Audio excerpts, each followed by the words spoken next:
This is the DEFCON Warning System.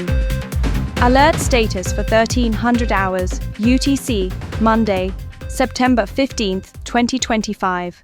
Condition green, DEFCON 5. There are currently no imminent nuclear threats at this time. On the night of 9 to 10 September 2025, multiple Russian drones, estimates range from 19 to 23, entered Polish airspace after allegedly being launched from Russia or transiting via Belarus. Polish air defenses, aided by other NATO assets, responded by shooting down several of the drones. Because of this airspace breach, Polish Prime Minister Donald Tusk invoked Article 4 of the NATO Charter, requesting consultations under the treaty, citing a threat to Poland's security, and that the incursion also threatens NATO territory. Following this, NATO launched Operation Eastern Sentry on the 12th of September. The alliance has moved to reinforce its eastern flank, bolstering air defense and increasing readiness in Poland and neighboring states. The Polish government also closed airspace temporarily over several airports, including those in Warsaw and Lublin, while the drones were in flight. Taken together, this marks the first time Poland, and by extension NATO on this scale, has shot down Russian drone assets for violating NATO airspace in connection with Russia's war in Ukraine. It is seen by Warsaw and many NATO capitals as a deliberate challenge or escalation by Moscow. Just days later, another incursion was reported, this time into Romania's airspace. On or about 12 to 13 September 2025, a Russian-made German drone entered Romanian airspace, was tracked for nearly an hour, and then exited without inflicting damage. Romanian F-16s were scrambled. Romanian defense officials criticized the violation as a serious breach of NATO territory. This second incursion in the same week underscores a pattern. NATO's eastern flank is seeing repeated tests, Poland downing multiple drones, Romania facing more airspace violations. In response, NATO is increasing surveillance, reinforcing air defense, and signaling that these breaches will not go unanswered. For Poland, the two incidents combined have pushed Warsaw to request permanent upgrades to its air defense posture, and for NATO to clarify how to intercept or neutralize threats before they cross into Allied territory. Romania similarly is pushing for readiness and clearer rules of engagement. As these incursions unfold, the Kremlin has openly shifted its rhetoric. On the 15th of September 2025, Kremlin spokesman Dmitry Peskov declared that NATO is de facto involved in this war, that by providing direct and indirect support to Ukraine, NATO is actually fighting against Russia. This statement is more than just propaganda. It reveals how Moscow views the alliance. Any military support for Ukraine is interpreted as direct confrontation.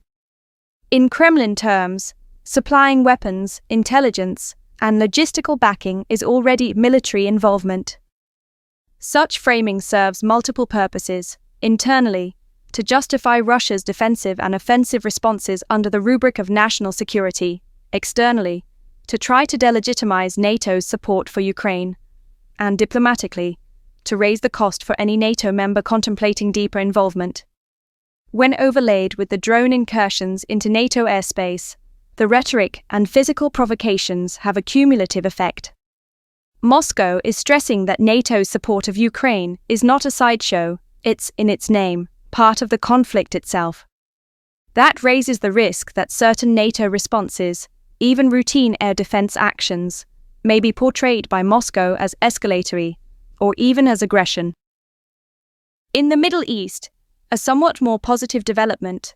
On the 9th of September 2025, Iran and the International Atomic Energy Agency, IAEA, signed a technical agreement in Cairo to resume cooperation over inspections of its nuclear program.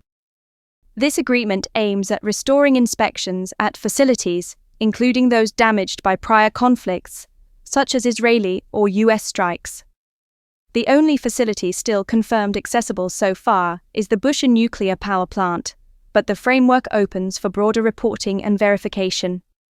Key caveats remain: Iran has made clear that this deal is conditional on sanctions not being reimposed, and that any inspections beyond Bushehr must be agreed by its National Security Council. From the IAEA side, Director General Rafael Grossi has called the agreement an important step, particularly given global concerns over Iran's enriched uranium stockpile, some of it enriched to 60%, which is close to weapons grade. But the modality, the mechanisms of access, reporting, timing, still need to be clarified. In short, this is diplomatic progress, but fragile.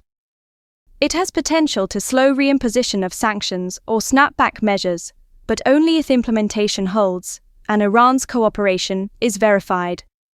Meanwhile, in East Asia, China and North Korea have taken visible steps toward closer relations, though underlying distrust remains.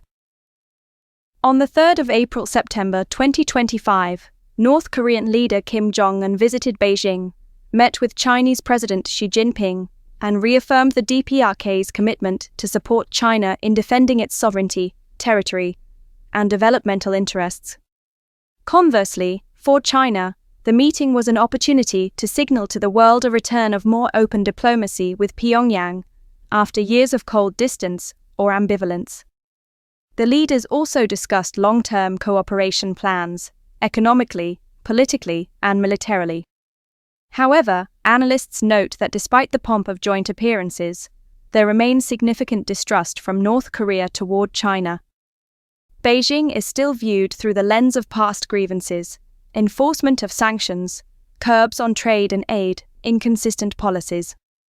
Pyongyang seeks more tangible guarantees, economic, diplomatic, even security, and is keen to avoid overdependence.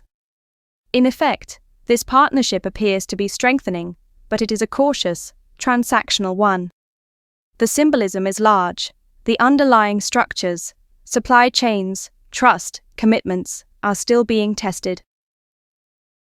The DEFCON Warning System is a private intelligence organization which has monitored and assessed nuclear threats by national entities since 1984. It is not affiliated with any government agency and does not represent the alert status of any military branch. The public should make their own evaluations and not rely on the DEFCON Warning System for any strategic planning. At all times, citizens are urged to learn what steps to take in the event of a nuclear attack. If this had been an actual attack, the DEFCON Warning System will give radiation readings for areas that are reported to it. Your readings will vary. Official news sources will have radiation readings for your area. For immediate updates, go to www.defconwarningsystem.com. Breaking news and important information can be found on the DEFCON Warning System Community Forum and on the DEFCON Twitter feed DEFCON WS Alerts. You may also subscribe to the DEFCON Warning System mailing list. Note that Twitter updates may be subject to delays. The next scheduled update is 1350 hours, September 29, 2025. Additional updates will be made as the situation warrants, with more frequent updates at higher alert levels. This concludes this report of the DEFCON Warning System.